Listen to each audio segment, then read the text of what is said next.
가뭄이 계속되던 1893년 5월의 어느 날 66의 노인이 자식벌 되는 군수에게 간청했다.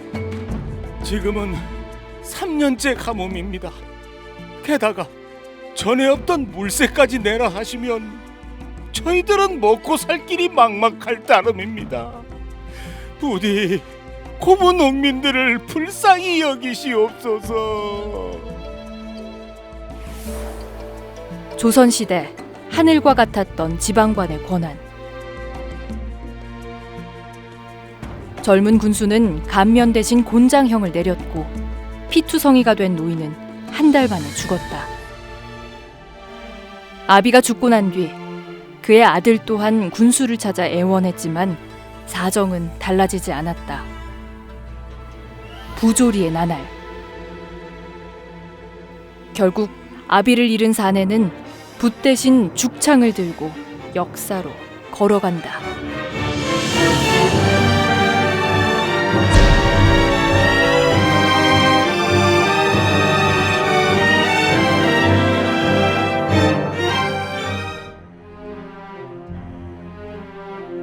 곤장에 맞아 죽은 노인의 아들은 녹두장군 전봉준. 부친의 탈상도 채우지 못하고 그 또한 아비처럼 불행히 죽었다.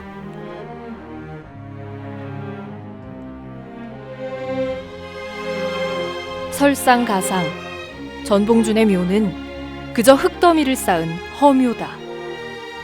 교수형 뒤 시신은 아무도 모르게 버려졌기 때문이다. 시골 선비 전봉준의 삶은 어쩌다가 이리 불행한 최후를 맞았을까? 굉장히 가난한 아주 평범하게 소시민으로서 살고 있었던 사람이었죠. 글을 안다는 것, 그런 얘기가 있죠.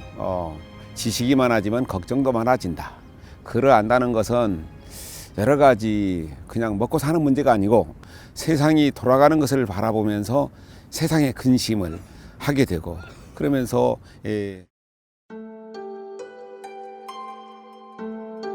낮에는 농사를 짓고 밤에는 아이들을 가르치던 전봉준. 평범한 민초에서 당대의 영웅이 됐지만 개인으로서의 삶은 결국 비극이었다. 시신은 유기됐고 가족들은 죽거나 숨어 살았으며 결국 대가 끊겼다. 이 모두 멸족의 화를 각오하고 역사의 길을 선택한 그의 운명 때문이다.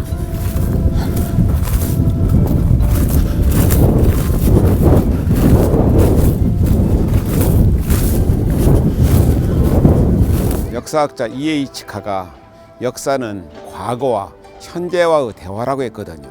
그러니까 내가 지금 이 길을 걷고 있지만 130년 전에 전봉준이 이 길을 걸을 때 어떤 생각을 했을까? 얼마나 많은 고민을 하면서 그 길을 걸었을 것인가? 그런 생각을 하면서 걸어가니까 그 힘들게 살았던 농민들의 삶이 막 저절로 떠올라가지고 그런 때는 막 가슴이 어떤 때는 뭉클할 때가 있죠.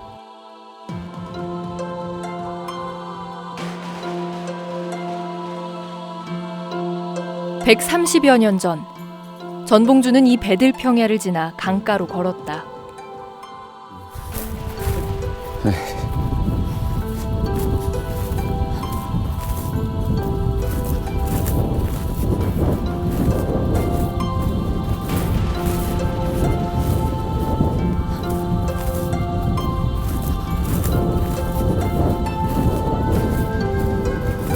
신임 군수의 강요로 만들어진 만석보. 전에 없던 물세를 왜 내야 하는지 보고 또 봐도 전봉준은 납득할 수 없었다. 예나 지금이나 똑같아요. 몇만 양을 주고 이 고부군수를 사가지고 왔으니까 임기 내에 빨리 뽑아야죠. 그러니까 자꾸 요즘에도 그 새로운 정부 들어서면은 토목공사 일으키잖아요. 마찬가지로 토목공사를 일으켜가지고 돈을 뽑아가지고 가야 하니까. 기존에도 물을 대는 보는 있었지만 물세라는 건 없었다. 농민들이 힘을 합해 자발적으로 만들었기 때문이다. 이전의 민보 아래 조병갑은 만가만히 즉 만석의 쌀을 수확한다는 만석보를 만들면서 농민들을 강제로 동원했다. 설상가상, 받지 않겠다던 물세는 거짓말이었다.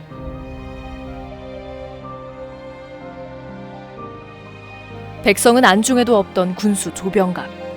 그가 한양 땅에서 멀리 고부까지 온 건 순전히 사리사욕 때문이었다.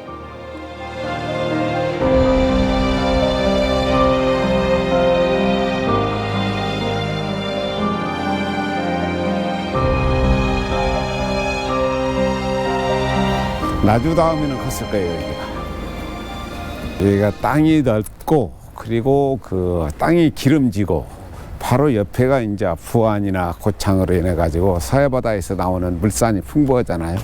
그러니까 이곳으로 서로 오려고 했었는데 고부군수 이제 조병갑 이조 판서를 지냈던 심상훈하고 사돈이었고 그런 어떤 그 백그라운드가 있으니까 여기를 온 거예요.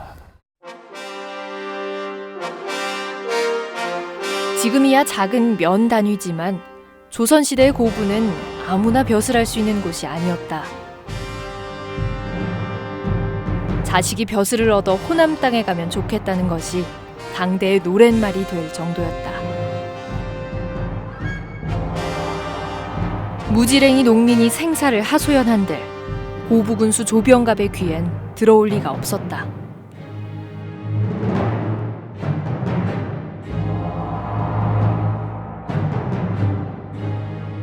당시에 3년 동안 내리 가뭄이 3년이 들었었어요.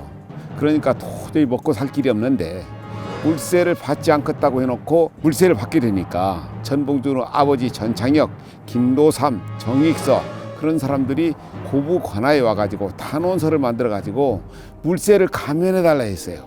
감면해주기는커녕 이 고부 관아터에서 곤장을 내려쳐가지고 전봉준 아버지 전창혁이 등창이 나서 죽게 된 거예요. 그러니까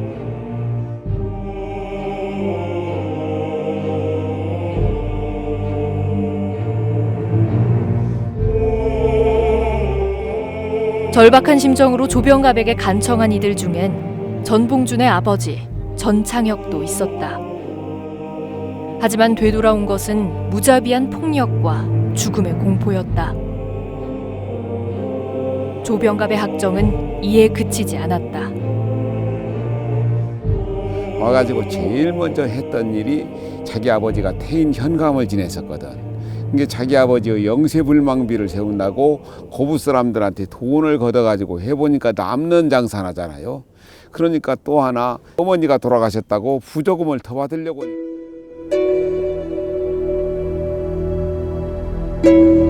아버지의 비석을 건립한다는 명목으로 또 모친상을 구실로 돈을 걷었던 조병갑.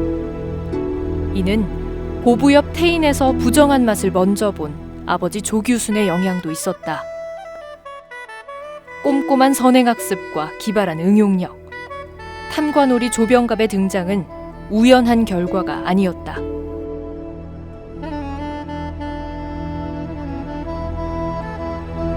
채찍만 있진 않았다. 권력에 순응하면 주색의 선물이 기다리고 있었다.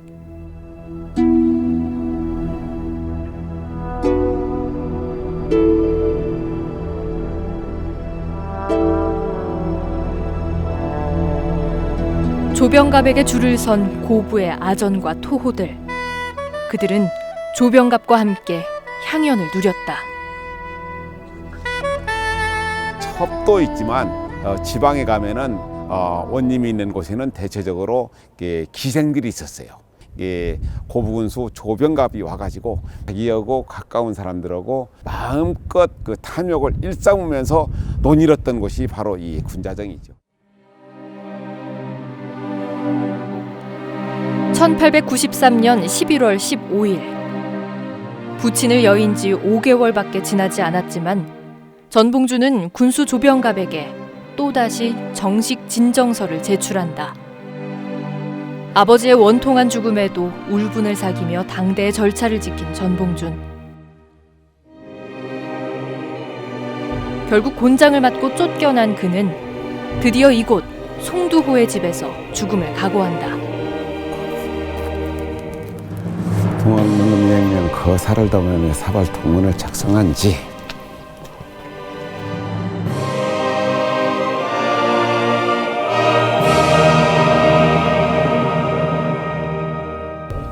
그렇지요. 여기 이렇게 나처럼 걸터 앉아가지고 서로 같이 둘이 담소도 나누기도 하고 그러면서 이 집에서 사발 통문을 작성하자 이 얘기를 했을 것 같아요.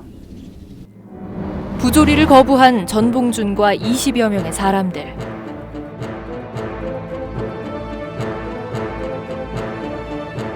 서울까지 진격한다는 문서에 이름을 썼다는 건 멸문지화를 각오한 유언장이나 다름없었다.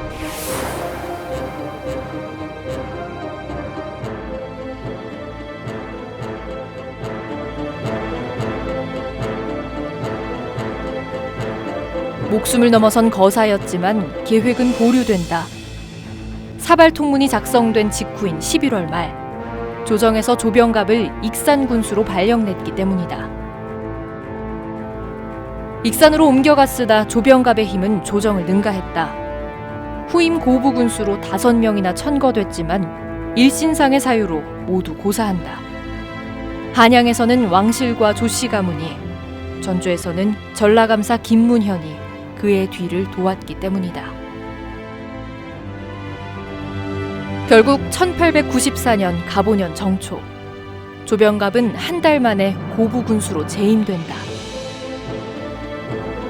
끝없는 탐욕과 공작, 그리하여 조병갑을 즉각 처단하려던 사발통문의 거사는 근 2달 만인 갑오년 1월 10일에야 때를 만난다.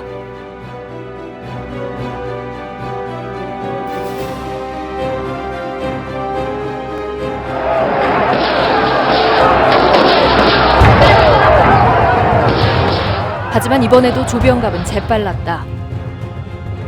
당일 새벽, 농민들이 고부 관할을 찾았지만 조병갑은 변장을 하고 자신의 후원자인 전라감사 김문현에게 피신한 뒤였다.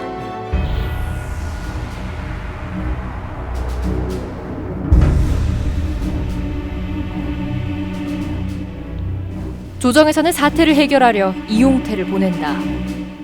하지만 그와 관군들은 농민들을 잡아들이고 부녀자를 겁탈했으며 방화의 재물까지 약탈했다. 이름만 다를 뿐 그는 또 다른 조병갑이었다.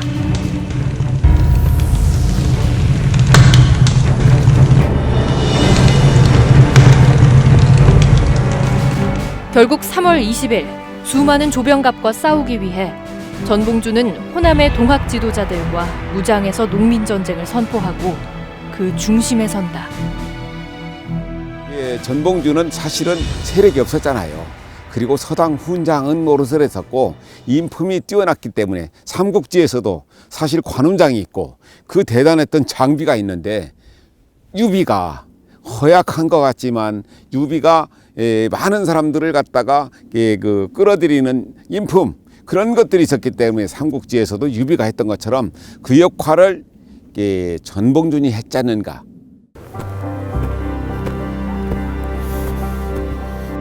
어떤 사람을 어느 시기에 만나느냐, 사느냐, 그게 정말로 중요해요. 손화중이나 최경선, 김덕명 그런 사람들을 터에서 만나면서 그것이 결국은 엄청난 동학농민혁명의 실마리가 됐다. 내가 정말로 좋아하는 책 중에 하나가 니코스 카잔차키스의 그리스인 졸업반인데 거기에서 이런 구절이 나오거든요. 나는 내 키높이를 늘 열심히 재고 있네.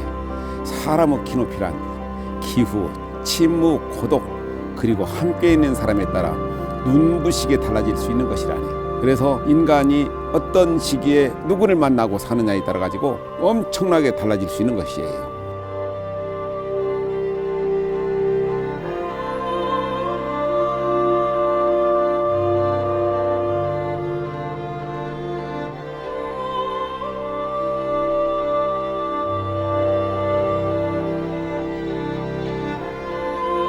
죽을 각오를 한 백성들이 구름처럼 모여들었다.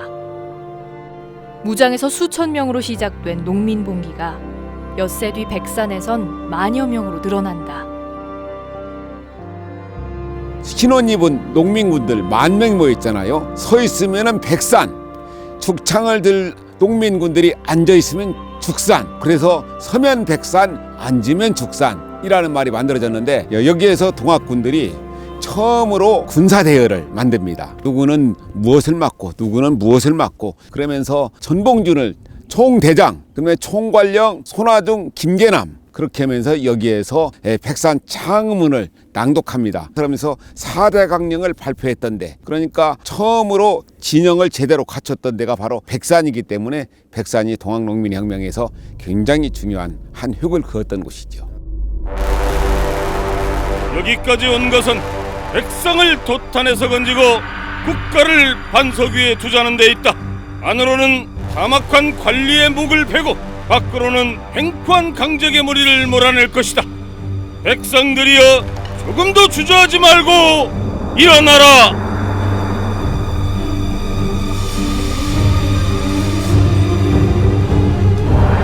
맨손에 죽창으로 일어선 민초들. 그들의 첫 번째 싸움은 정읍 황토현에서였다.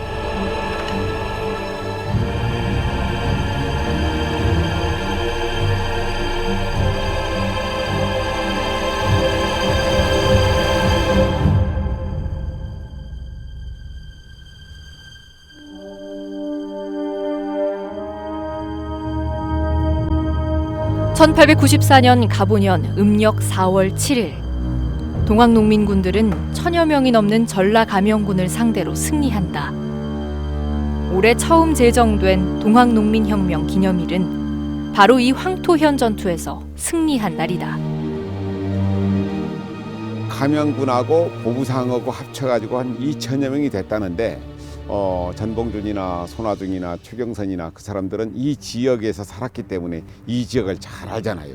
여기서 매부 고고 있다가 감영군을 그냥 불시에 습격해가지고 크게 이긴, 동학농민혁명에 가장 크게 이긴 전적지가 바로 이 황토현이죠. 그러니까 여기에서 대세를 몰아가지고 바로 이제 고창에 가서 은대정이라는 악질 토호를 징치하고, 그 다음에 영광, 불갑산 쪽으로 해가지고 나주로 해서 장성에서 또 황룡강 싸움에 큰 싸움에서 이겼잖아요. 그 기세를 몰아가지고 장성 갈제를 넘고, 그래가지고 삼천을 지나가지고 전주 장날 무혈 입성에서 그 단초를 제공했던 역사적인 장소가 이 황토현입니다. 연전 연승. 전봉준과 농민군은 여세를 몰아 전라도의 중심인 전주로 향한다. 그 과정에서 전봉준은 엄격한 군령을 내린다. 바로 동학농민군이 지켜야 할 약속 사항과 12조 개군호령.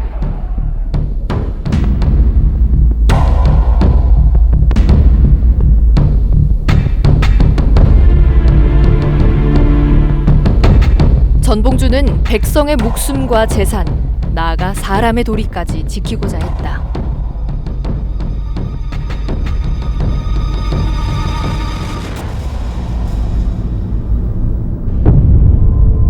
그리고 마침내 음력 4월 27일 오전 10시 용머리 고개를 넘어온 전봉준과 농민군은 호남의 수부인 전주성에 무혈 입성한다. 장날이었는데 농민군들은 장군들의 섞여가지고 들어가니까 군졸들이 속수무책이었죠. 그래가지고 무혈 입성해버린 거예요. 싸움도 없이.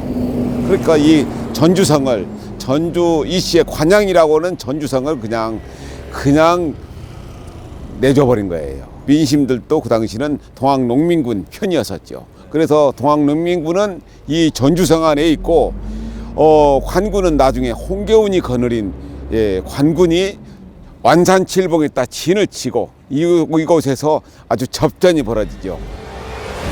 풍남문을 지나 전라감영을 차지한 전봉준과 동학군.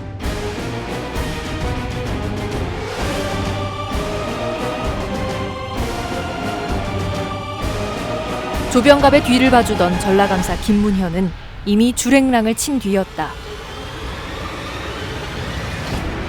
호남의 중심을 차지했지만 전봉준은 농민군들에게 더욱 진중히 행동할 것을 명한다. 이는 전봉준과 동학군 스스로가 그 백성의 마음을 알았기 때문이다. 그때가 모를 심을 때였었어요. 모내기 시절이기 때문에 농민들은 사실 자기들이 돌아가 가지고 모를 심지 않으면은 자기 가족들이 어떻게 한 해를 보냅니까? 그러니까 농민들에게 가장 절실했던 것은 모내기 철이라 그래서 전부 다 되돌아가고자 했었고, 그러다가 보니까 동학 농민군들의 순회들이 또 복잡하고, 그리고 또 홍계운의 부대도 정말로 복잡했고, 그 상황이 맞아떨어져 가지고 결국은 전주 화약이 맺어졌습니다. 또 다른 생존. 사실 밥이 한울이잖아요. 밥이 한울이고.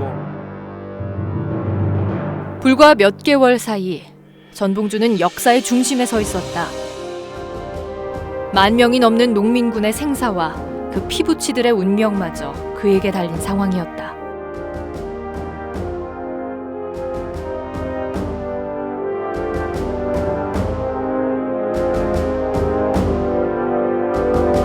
생사의 전투와 치열한 협상이 반복된 전주성의 낮과 밤. 마침내 전봉준과 지도부는 결단을 내린다. 동학농민군들의 신변 보장을 전제로 탐관오리의 처벌, 신분제 철폐 등 혁명적 내용이 포함된 피해정 개혁안의 합의에 이른다.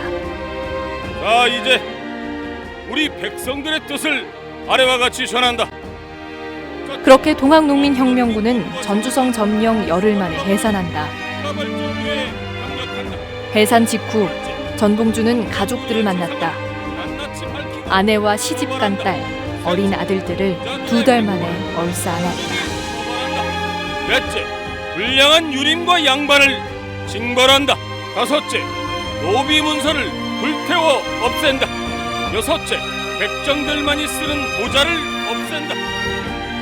하지만 이도 잠시 다시 가족과의 이별을 택한다. 혁명의 실행을 위해서였다.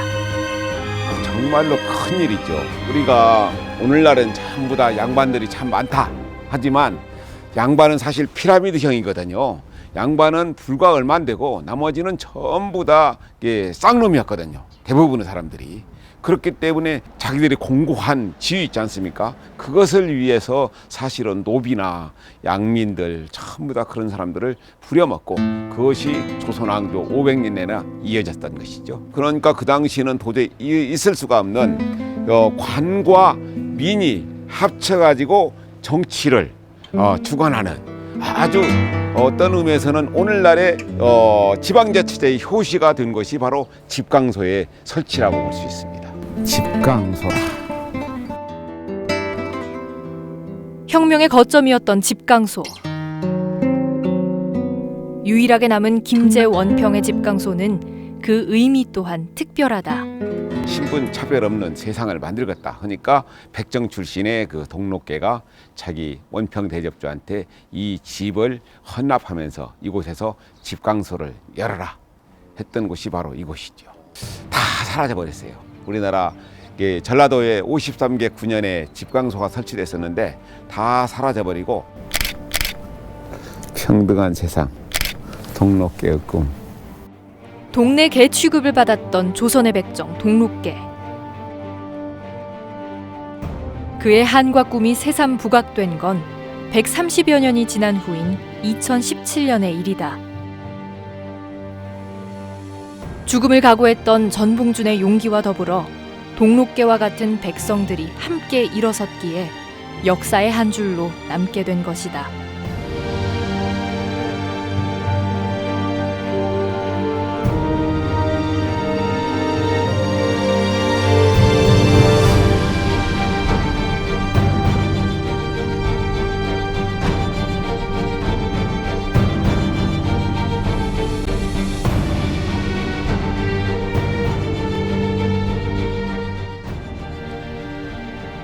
호남의 민초들로 시작된 가보년 동학농민혁명. 이제 녹두 장군의 길은 전국을 넘어 세계사적 사건으로 확대된다. 피를 머금은 혁명의 얼굴. 전봉주는 그 잔인하고 거대한 역사와 마주한다.